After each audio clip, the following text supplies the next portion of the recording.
Hello बच्चों, मैं स्मिता बिजलवान स्वागत करती हूँ आपका आईसीटी वर्चुअल क्लासरूम। और आज हम पढ़ने जा रहे हैं क्लास 11 केमिस्ट्री का चैप्टर हाइड्रोकार्बन।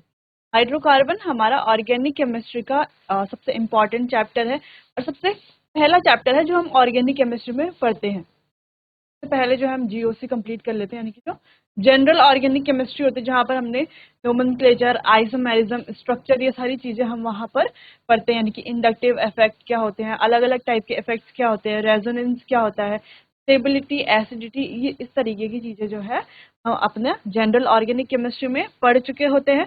फिर हम अपना स्टार्ट करते हैं हाइड्रोकार्बन चैप्टर, जो हमारा क्या है, एकलौता ऑर्गेनिक केमिस्ट्री का चैप्टर है।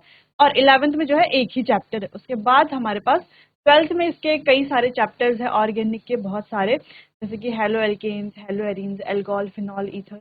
अब आप लोग क्लास 12th में जाने वाले हैं तो आपको पता होना चाहिए क्लास 12th में जो पास ऑर्गेनिक के क्या क्या चैप्टर्स हैं। ठीक, अच्छा, ये चैप्टर जो है एक तरीके से हम इसे बेस कहते हैं, कि यहाँ पर जो है हम अलग अलग तरह की रिएक्शंस के बारे में पढ़ते हैं, किस तरीके से करते हैं।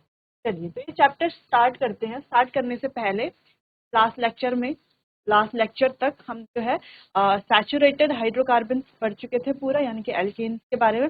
और अनसैचुरेटेड में हमने एल्कीन्स के बारे में काफी हमने आगे तक पढ़ लिया था। चलिए देखते हैं, फिर आगे बढ़ेंगे। हाइड्रोकार्बन क्या होते हैं, क्लासिफिकेशन, सैचुरेटेड, अनसैचुरेटेड हम पढ़ चुके हैं। साथ ही साथ उनके नोमेनक्लेचर भी पढ़ चुके हैं। प्रिपरेशन मेथड हम अनसैचुरेटेड और सैचुरेटेड के पढ़ चुके। अनसैचुरेटेड में हम एल्कीन्स का भी पढ़ चुके हैं।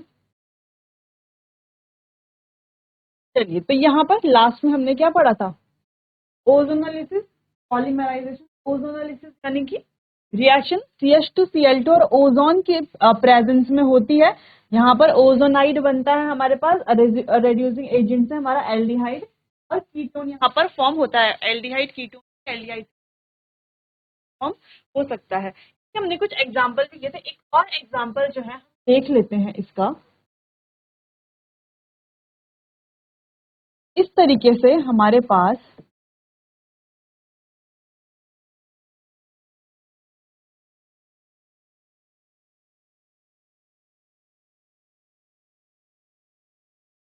ठीक इस तरीके से हमारे पास है एल्कीन, रिएक्शन कराएंगे O3 के साथ।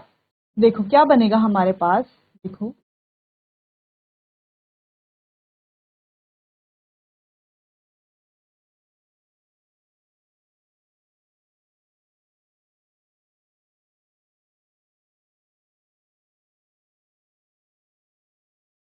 ये बनेगा। इतना समझ में आया सबको कैसे बना हमारे पास, ये कैसे प्रिपेयर हुआ, इसके बाद जो है ये कैसे हुआ, इतना समझ में आया।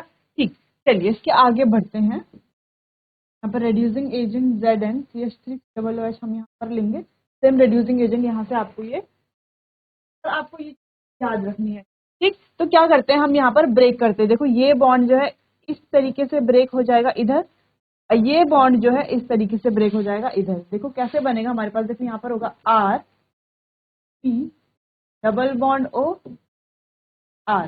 ठीक है, बन गया हमारे पास यहाँ पर टोन बन गया। ठीक, प्लस साथ में क्या बना, अब यहाँ पर देखो RP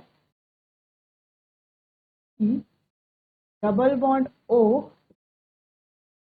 बन रहा है। ये देखो पहले यहाँ पर देखो जो कीटोन बना वो कैसे बना, यहाँ पर R एक एल्काइल ग्रुप, ठीक, कोई भी यहाँ पर क्या है, एल्काइल ग्रुप है हमारा। ठीक है, R C के साथ देखो यहाँ पर आएगा डबल बॉन्ड और R। इस तरीके से हम इसको लिख सकते हैं। या हम देखो यहाँ पर किस तरीके से लिखा हुआ है, देखो इस जो है यहाँ पर इस तरीके से लिखा हुआ है R, तरीके से लिखा हुआ है। इसको हम थोड़ा घुमा दे तो कुछ इस तरीके से होगा ये। ठीक, तो यही हमारा क्या है, यहाँ पर कीटोन है। ठीक है भाई, चलिए अब यहाँ पर जो है हमने ये वाला बॉन्ड जब ब्रेक किया तो हमने क्या देखा, यहाँ पर देखो यहाँ पे कार्बन है, इसके साथ एक एल्काइल ग्रुप है और एक इसके साथ क्या है, एक हाइड्रोजन है। साथ में क्या है, कार्बन पे है डबल बॉन्ड O। देखो कार्बन पे है डबल बॉन्ड O। ठीक, कार्बन पे ही क्या है, एल्काइल है, और कार्बन पे ही हाइड्रोजन है। तो इस प्रकार यहाँ पर एल्डिहाइड और कीटोन का फॉर्मेशन होता है ओजोनोलिसिस में, इसलिए इस रिएक्शन को ओजोनोलिसिस रिएक्शन कहते हैं। चलिए ठीक, अब आप इसे नोट कर लेना। आगे बढ़ते हैं, पॉलीमराइजेशन रिएक्शन। अच्छा, ये एल्कीन्स में तो हो रहा है, लेकिन एल्काइंस भी हो रहा है। तो ये एल्काइंस में कैसा होता है वो तो हम आगे पढ़ेंगे जब हम एल्काइंस के बारे में पढ़ेंगे। चलिए, तो यहाँ पर ये भी हमने अच्छे से समझ लिया था। इसके अलावा साथ में हमने ऑक्सीडेशन, जिसमें हाइड्रोक्सिलेशन और ऑक्सीडेटिव क्लीवेज ऑफ एल्केन किस प्रकार होता है, ये भी हमने अच्छे से पढ़ लिया था। अच्छा, ये क्या है, one of the important reaction है, क्योंकि यहाँ पर क्या फॉर्म होता है, ग्लाइकॉल, या जिसको हम डायऑल कहते हैं। ठीक है, तो दो डायऑल का मतलब क्या है, देखो ये दो है ना, क्योंकि इथेन है। ठीक है, यहाँ पर क्या, एक अल्कोहल और एक और अल्कोहल, दो अल्कोहल ग्रुप है यहाँ पर, इसलिए क्या बोला जा रहा है, इसको डायऑल भी बोलते हैं। ठीक है, अच्छा क्या होगा, ये 1 और 2 पे दोनों ना 1 2 डायऑल्स होंगे ये। ठीक है, इसको क्या बोलते हैं, ग्लाइकॉल भी। हम कॉमन नेम क्या है, ग्लाइकॉल इसका कॉमन नेम है। ठीक, चलिए ये बात समझ में आ गई। उसके अलावा हमने यहाँ पर जो है मार्कोनिकॉव रूल पढ़ा था। मार्कोनिकॉव रूल से जो है कई रिएक्शन हमने देखी थी, जहाँ पर मार्कोनिकॉव रूल के अकॉर्डिंग हम यहाँ पर क्या करते हैं, एडिशन करते हैं, नेगेटिव पार्ट और पॉजिटिव पार्ट के हिसाब से। ठीक, चलिए, अब मार्कोनिकॉव के साथ साथ हमने क्या पढ़ा था कि एंटी मार्कोनिकॉव या एंटी मार्कोनिकॉव, वो क्या होता है, मार्कोनिकॉव से जस्ट अपोजिट होता है। ठीक है, यानी कि जहां पर मार्कोनिकॉव में हाइड्रोजन यानी कि हम कहें कि जो हमारा हाइड्रोजन होता है वो कहाँ पर जाके अटैच होता है, डबल बॉन्ड के उस कार्बन पर जहां पर हाइड्रोजन की संख्या ज्यादा होती है। लेकिन एंटी मार्कोनिकॉव में हाइड्रोजन कहाँ पर अटैच होगा, डबल बॉन्ड के उस कार्बन पे जहां पर हाइड्रोजन की संख्या कम होगी, तो उसके अपोजिट हो जाता है वहां पर। चलिए, तो अब आगे बढ़ते हैं एल्काइंस की तरफ। हमारा नया टॉपिक है एल्काइंस। अब सबको पता है एल्काइंस जो होते हैं उनमें क्या होते हैं, हमारे ट्रिपल बॉन्ड होते हैं। एल्केन में सिंगल बॉन्ड, एल्कीन में डबल बॉन्ड और एल्काइन में ट्रिपल बॉन्ड। चलिए, सबसे पहले एल्काइंस। अब एल्काइंस क्या होते हैं,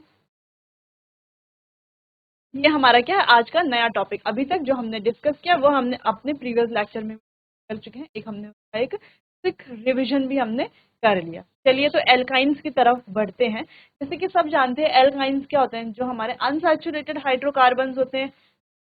और क्या होते हैं, और उनमें कितने बॉन्ड होते हैं, ट्रिपल बॉन्ड्स होते हैं। देखो, सबसे पहले क्या होते हैं, ये हमारे अनसैचुरेटेड हाइड्रोकार्बन होते हैं, और इनमें क्या होते हैं, कार्बन कार्बन के बीच ट्रिपल बॉन्ड, कार्बन हाइड्रोजन के बीच नहीं, कार्बन कार्बन के बीच ट्रिपल बॉन्ड, कॉमन सी बात है। देयर जनरल फार्मूला, अच्छा इनका जनरल फार्मूला CnH2n-2। अच्छा, इस जनरल फार्मूले की मदद से जो है इनकी भी अलग होमोलोगस सीरीज होती है। जैसे हमने एल्कीन था और एल्केन्स में पढ़ा था कि क्या होती है, होमोलोगस सीरीज होती है, वैसे ही यहाँ पर भी हम क्या बनाते हैं, इससे होमोलोगस सीरीज बना सकते हैं, जो इनका जनरल फॉर्मूला है। जैसे कि एल्केन में CnH2n+2 से हम सारे ही क्या बनाते हैं, सारे ही एल्केन हम उससे बना सकते हैं, मीथेन, प्रोपेन। वैसे ही हम यहाँ पर भी सारे ही एल्काइंस बना सकते हैं। Simplest member of this class is ethyne. अच्छा, इसका जो सिंपलेस्ट मेंबर होता है वो क्या होता है, इथाइन। जैसे कि हमने एल्केन पे देखा था, तो एल्केन में सिंपलेस्ट मेंबर जो था हमारा वो क्या था, वो था मीथेन। ठीक, मीथेन। और एल्कीन में जब हमने देखा तो एल्कीन में सिंपलेस्ट मेंबर क्या था, मीथेन। नहीं, मीथेन तो होता ही नहीं है ना, क्या था सिंपलेस्ट मेंबर, हीन। उसी प्रकार एल्काइंस में सिंपलेस्ट मेंबर क्या है, इथाइन हमारा सिंपलेस्ट मेंबर है। कभी कभार जो होता है ये फिल इन द ब्लैंक्स में ये क्वेश्चन पूछा जा सकता है कि एल्काइन का हमारा सिंपलेस्ट मेंबर कौन सा है। ये बहुत बेसिक से क्वेश्चन है। ठीक है, which is properly known as acetylene. इसको जो है एसिटिलीन बोला जाता है। तो इथिलीन, इथाइन पर लिखा नहीं आता, पर इसमें लिखा नहीं आता, ज्यादातर हमें एसिटिलीन ही लिखा हुआ मिलेगा। तो हमें ये जान लेना है कि इथाइन का ही जो है, इथाइन को ही हम जो है एसिटिलीन कहते हैं। इस प्रकार कुछ इथाइन का स्ट्रक्चर होता है। देखो यहाँ पर इथाइन, इथ यानी कि दो कार्बन है ना, एथ यानी कि दो कार्बन, मेथ यानी कि एक कार्बन, प्रोप यानी कि तीन कार्बन, ब्यूट यानी कि चार कार्बन। इस प्रकार एथ यानी कि दो कार्बन। ठीक, यहाँ पर कितने बॉन्ड है, ट्रिपल बॉन्ड।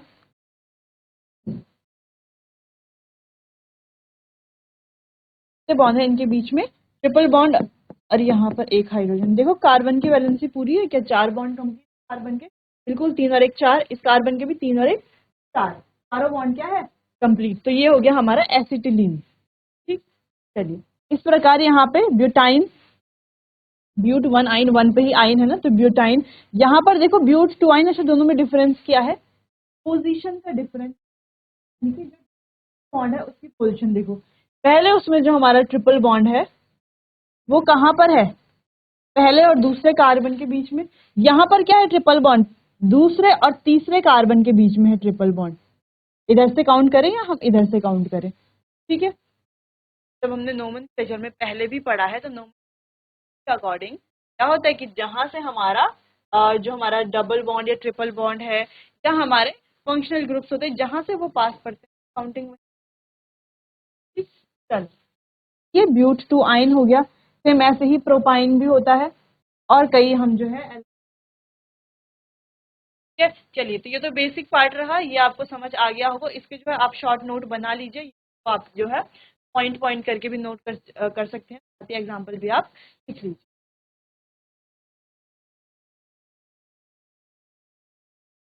चलिए बच्चों, तो एक बात हम यहाँ पर समझ चुके हैं कि जो हमारे एल्काइंस होते हैं उनमें ट्रिपल बॉन्ड होते हैं, ठीक। अब वो ट्रिपल बॉन्ड कैसे होते हैं, क्या उनका स्ट्रक्चर होता है। चलिए, तो अब बढ़ते हैं ट्रिपल बॉन्ड के स्ट्रक्चर की तरफ। कुछ जैसे हमें यहाँ पर देखने को मिल रहा है, ये आपको अपनी एनसीईआरटी में भी देखने को मिलेगा। इस प्रकार जो है ट्रिपल बॉन्ड का स्ट्रक्चर, चलिए उसे देखते हैं। Ethyne is the simplest molecule of alkyne series, जो हम पहले भी डिस्कस कर चुके हैं। जो इथाइन है वो एल्काइल सीरीज का क्या है, सिंपलेस्ट मॉलिक्यूल है, ठीक है। In the triple bond formation one sp hybridised orbital.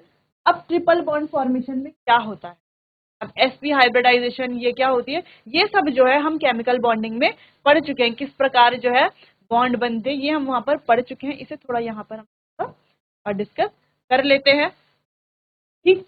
चलिए, ट्रिपल बॉन्ड के फॉर्मेशन में क्या होता है, one sp hybridised orbital of one carbon atom, यानी कि एक sp हाइब्रिडाइज्ड ऑर्बिटल, एक sp हाइब्रिडाइज्ड, ठीक, sp hybridised orbital of one carbon atom overlap axially. अब ये हेड ऑन ओवरलैपिंग करता है, यानी कि एक्सियल ओवरलैपिंग जिसको हम बोलते हैं, इसके साथ अपने ही जैसे sp हाइब्रिड ऑर्बिटल के साथ दूसरे कार्बन के, ठीक है।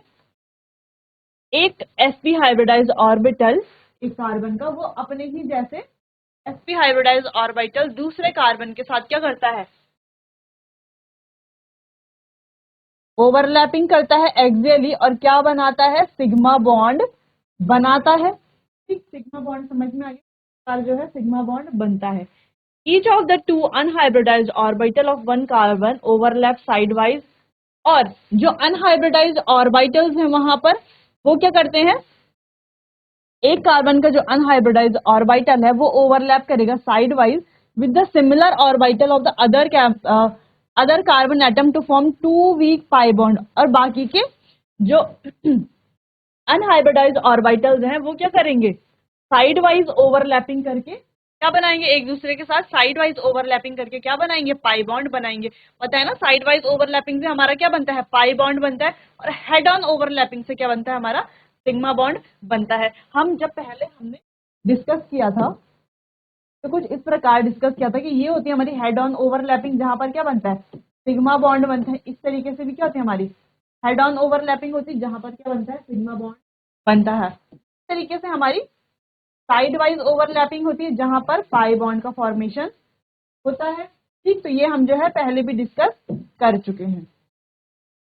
चलिए, यहाँ पर हमें देखने को मिल रहा है कि यहाँ पर sp हाइब्रिडाइजेशन हो रही है। देखो सिग्मा और इसके साथ क्या हो रहा है, देखो s और p है ना, ये देखो, तो s और p इस प्रकार जब ओवरलैपिंग कर रहे हैं तो यहाँ पर भी क्या फॉर्म हो रहा है, सिग्मा बॉन्ड फॉर्म हो रहा है। यहाँ पर तो हमें दिख ही रहा है कि क्या हो रहा है, फाइव अबव द प्लेन, और यहाँ पर क्या है, इन द प्लेन में क्या हो रहा है, हाइब्रिडाइजेशन हो रही है प्रकार। तो यानी कि यहाँ पर हम क्या समझे कि यहाँ पर क्या होता है, एक सिग्मा और दो पाई बॉन्ड होते हैं, एक सिग्मा और दो पाई बॉन्ड। ये तो ट्रिपल बॉन्ड का स्ट्रक्चर होता है कि जो ट्रिपल बॉन्ड है यहाँ पर एक सिग्मा और दो पाई बॉन्ड, ठीक। चलिए, तो इतनी बात समझ में आ गई। चलिए, तो इसे अब जो है आप नोट कर लीजिए, इससे कुछ इंपॉर्टेंट पॉइंट।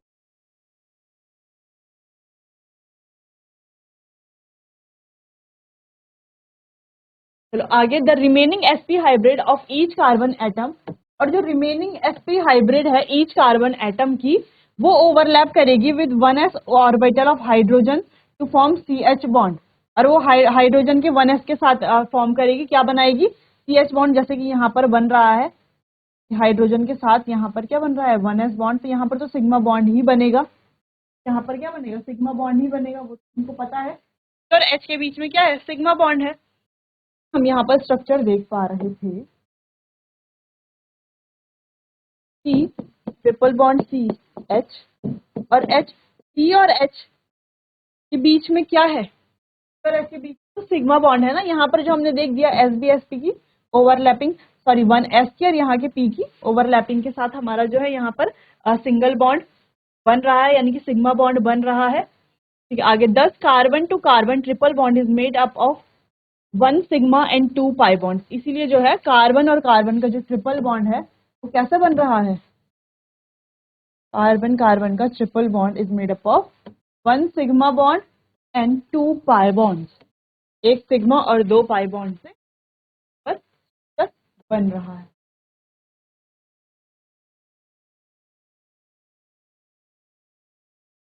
चलो समझ में आया कैसे ये जो है ट्रिपल बॉन्ड का स्ट्रक्चर बन रहा है। ध्यान कुछ नहीं, एक सिग्मा और 2 पाई बॉन्ड है वहां पर। ठीक है, और CH के बीच जो है वो क्या है, सिग्मा बॉन्ड्स है, वो तो हमें दिख रहे हैं। ठीक, और ये जो है हम पहले भी पढ़ चुके हैं केमिकल बॉन्डिंग में। अब जो है आप पॉइंट बना के नोट कर लीजिए, फिर हम आगे बढ़ते हैं। चलिए तो आगे बढ़ते हैं, हमारा नोमेनक्लेचर ऑफ एल्काइन। अब एल्काइन का नोमेनक्लेचर हम किस प्रकार करते हैं, जैसे ही हमने एल्कीन और एल्केन में पढ़ा था उसी प्रकार जो है यहाँ पर भी सिमिलर चीजें हमें देखने को मिलती हैं। तो हम इतना ज्यादा इसको डिटेल में नहीं पढ़ेंगे, तो भी जो है हम थोड़ा बहुत पढ़ेंगे, क्योंकि हम पहले भी तो जो है एल्कीन और एल्केन को अच्छे से पढ़ चुके हैं। तो यहाँ पर भी जो है कुछ सेम सेम रूल अप्लाई होंगे, कुछ डिफरेंट अगर होगा तो वो हम यहाँ पर जो है कर लेंगे। IUPAC, जिसको IUPAC सिस्टम भी बोलते हैं, IUPAC system that are named as derivatives of corresponding alkane replacing ane by the suffix yne. अब यहाँ पर जो है एन को हम आइन से रिप्लेस कर देते हैं, तो एन की जगह पर क्या आएगा, आइन आ जाएगा। जैसे हम कहें इथेन, एन था तो इथेन, एन की जगह पर क्या आ जाएगा, आइन आ जाएगा। ठीक, जैसे जब हम एल्कीन पढ़ रहे थे तो एल्कीन का क्या देख रहे थे, एन की जगह पर इन आ जाएगा, यानी कि अगर हमारे पास है इथेन, इथेन का क्या हो जाएगा, ईन। ठीक, वैसे यहाँ पर एन की जगह पे आइन आ जाएगा। The following rule should be followed, तो कुछ रूल इस प्रकार है। The longest continuous chain should include both the carbon atom of the triple bond. जो लॉन्गेस्ट चेन होगी वो ट्रिपल बॉन्ड के दोनों कार्बन को क्या करेगी, इंक्लूड करेगी। ठीक, ऐसे नहीं कि हम लॉन्गेस्ट चेन कोई और ही बना रहे हैं और वहां पे ट्रिपल बॉन्ड वाले कार्बन ही नहीं आ रहे, है ना, तो कैसे बनेगा alkyne.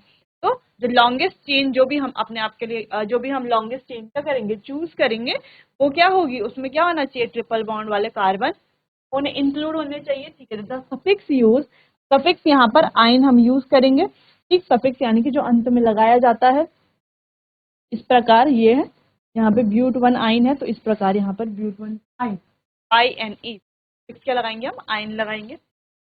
The chain is numbered from the end, which gives the lower number to the first carbon atom of the triple bond. अच्छा, चेन की जो नंबरिंग होगी, नंबरिंग हम कहाँ करेंगे, जो ट्रिपल बॉन्ड वाले कार्बन को सबसे कम नंबर देगा। ठीक है, जो ट्रिपल बॉन्ड वाला कार्बन होगा वहां पर क्या देगा, कम नंबर देगा। देखो जैसे इसकी काउंटिंग अगर हम यहाँ से करते 1 2 3 4, तो थर्ड नंबर पे आ रहा था ना, ट्रिपल बॉन्ड वाला कार्बन है वो थर्ड नंबर पे आ रहा था। लेकिन अगर हम काउंटिंग यहाँ से शुरू करते हैं 1 2 3 4, तो ट्रिपल बॉन्ड वाला कार्बन जो है वो 1 नंबर पे आ रहा है, तो प्रायोरिटी कौन सी को देंगे हम, यहाँ से जो चल रही है इसे, या जो यहाँ से चल रही है इसे, तो यहाँ से जो चल रही है ऑब्वियसली हम इसे क्या करेंगे, प्रायोरिटी देंगे। ठीक, चलिए इसीलिए इसका नाम क्या है, एथ मेथ प्रो ब्यूट, यानी कि ब्यूट, और आइन कहाँ पर है हमारा, फर्स्ट कार्बन पे, तो ब्यूट वन आइन। ठीक, चलिए अगला है the position of the substituent are indicated. तो जो सब्स्टिट्यूशन की जो सब्स्टिट्यूएंट हम लगाएंगे उनकी जो पोजीशन होगी वो इंडिकेटेड होगी। ठीक, चलिए जैसे कि यहाँ पर एक एग्जांपल है कि हेक्स 3 आइन। अब यहाँ पर काउंटिंग कर ले 1 2 3 4 5 6, 6 कार्बन है। यहाँ से जब हम काउंट कर रहे हैं तो डबल बॉन्ड वाला कार्बन, ट्रिपल बॉन्ड वाला कार्बन आ रहा है थर्ड नंबर पे। ठीक। लेकिन जब हम यहाँ से काउंट कर रहे हैं तो 1 2 3 तो भी ट्रिपल बॉन्ड वाला कार्बन नंबर पे ही आ रहा है, दोनों जगह से काउंटिंग करने में थर्ड नंबर पे ही आ रहा है। तो हम काउंटिंग यहाँ से करें या यहाँ से करें, दोनों क्या होगा, सेम ही होगा। तो क्या होगा, हेक्स 3 आइन, है ना, एथ में pro but pent hex, hex यानी कि 6 कार्बन, हेक्स थर्ड कार्बन पे क्या है हमारा ट्रिपल बॉन्ड, तो हेक्स 3 आइन, इस प्रकार से इसका नाम हो जाएगा हेक्स 3 आइन। तो इस तरीके से जो है हम नोमेनक्लेचर करते हैं। काफी सिंपल है ना, कुछ कॉम्प्लेक्स इसमें, क्या आपको समझ आ गया होगा। आप जो है इसके रूल्स आप नोट कर लीजिए, साथ ही 2 एग्जाम्पल भी आप नोट कर लीजिए, फिर हम आगे बढ़ते हैं। कहीं पर अगर कुछ समझ में नहीं आया तो आप मुझसे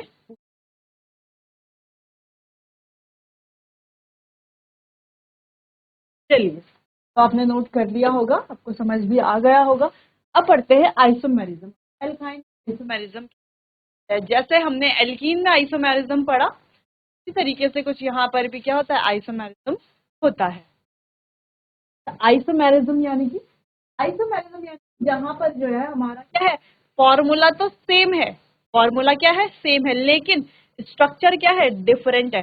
फॉर्मूला सेम है लेकिन स्ट्रक्चर डिफरेंट है। कैसे, वो हम यहाँ पर अभी है। जैसे कि हम यहाँ पर देख पा रहे हैं कि ये भी क्या है, ब्यूटाइन है, ये भी क्या है, ब्यूटाइन है, लेकिन दोनों का स्ट्रक्चर कुछ हमें डिफरेंट देखने को मिल रहा है, मिल रहा है देखने को। देखो यहाँ पर कार्बन कितने, 1 2 3 4, यानी कि कार्बन कितने हैं, 4 हैं। कितने कार्बन है, कार्बन देखो कितने हैं, 4 है। और हाइड्रोजन कितने हैं, 3 4 5 6, C4H6। यहाँ पर कितने हैं कार्बन, यहाँ पर भी देखो 4 कार्बन है और हाइड्रोजन कितने हैं, 6 हैं। ठीक, हाइड्रोजन कितने हैं, 6 है। लेकिन दोनों में हमें डिफरेंस देखने को मिल रहा है कि इसका जो स्ट्रक्चर है उसमें क्या डिफरेंस है। इसमें देखो जो डबल ट्रिपल बॉन्ड की जो पोजीशन है वो क्या है, फर्स्ट कार्बन में ट्रिपल बॉन्ड है, यहाँ पर हम देख पा रहे हैं कि सेकंड कार्बन में ट्रिपल बॉन्ड है। तो यहाँ पर दोनों में क्या डिफरेंस, डिफरेंस है। डिफरेंस कैसे, इसका जो स्ट्रक्चर है वो है ब्यूट 1 आइन और इसका जो स्ट्रक्चर है वो है ब्यूट 2 आइन, यानी कि दोनों में जो ट्रिपल बॉन्ड है उसकी पोजीशन में क्या है, अलग अलग है ना, दोनों की दोनों में ट्रिपल बॉन्ड क्या है, अलग अलग है। इसी को आइसोमेरिज्म कहा जाता है। आइसोमेरिज्म यानी कि जहां पर फॉर्मूला तो सेम है, फॉर्मूला तो दोनों ही C4H6 है, लेकिन जो स्ट्रक्चर है वो क्या है, अलग है। अब ये स्ट्रक्चर 2 तरीके से अलग अलग हो सकते हैं।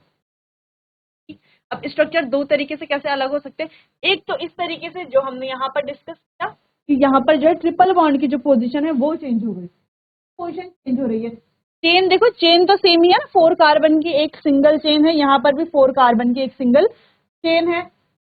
में चेन कोई डिफरेंस नहीं है, लेकिन जो पोजीशन है वो अलग है, इसलिए इनको बोला जाता है पोजीशन आइसोमर्स या पोजीशन आइसोमेरिज्म। ठीक, ये होगा हमारे पोजीशन।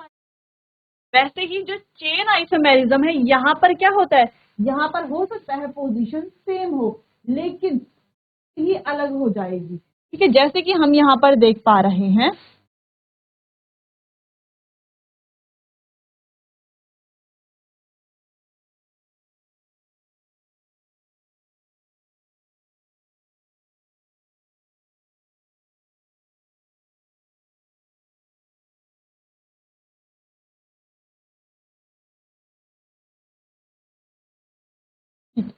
अगर हम इन दोनों में देखें तो यहाँ पर देखो पेंट 1 आइन, एथ में प्रो ब्यूट पेंट 1 पे क्या है, आइन है, ठीक है, पेंट है। ये कार्बन कितने हैं, 5 कार्बन है, यहाँ पर देखो कार्बन कितने हैं, 5 और हाइड्रोजन कितने हैं, देखो 3 4 5 6 7 8, 8 हाइड्रोजन है। ठीक, वैसे ही यहाँ पर काउंट करें, कार्बन कितने हैं, 5 कार्बन है और हाइड्रोजन कितने हैं, 8 हाइड्रोजन यहाँ पर भी है। ये भी C5H8 है, ये भी C5H8 है, लेकिन इसका फॉर्मूला देखो अलग है ना।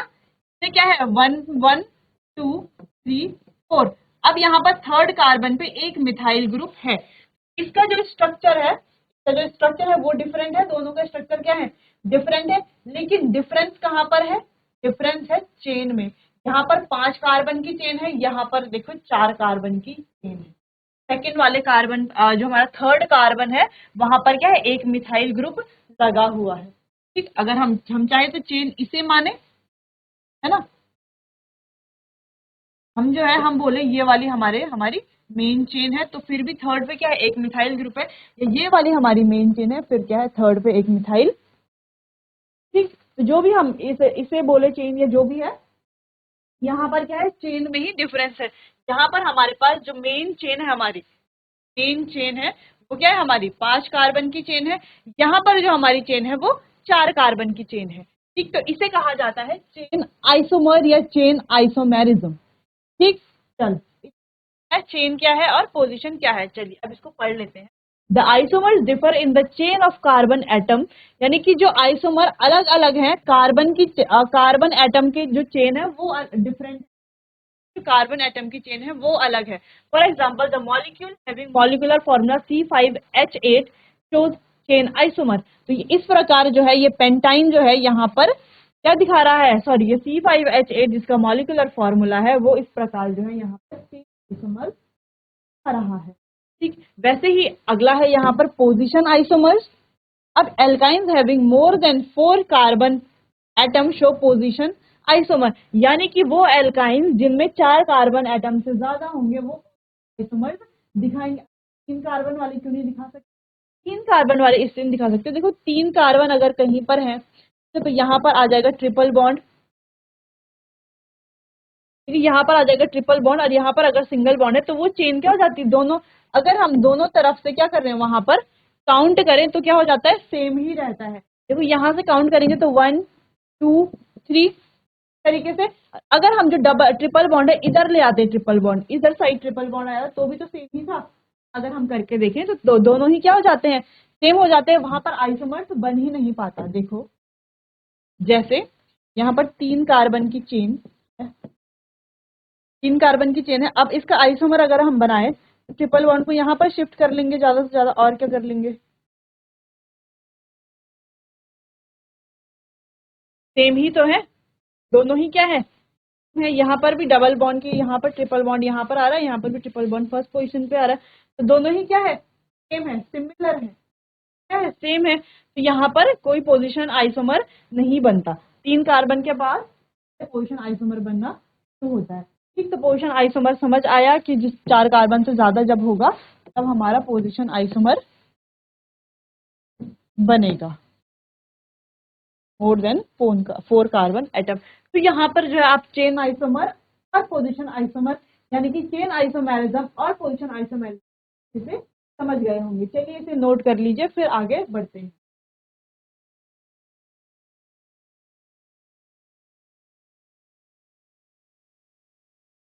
चलिए, तो यहाँ पर हमने आइसोमेरिज्म भी पढ़ लिए।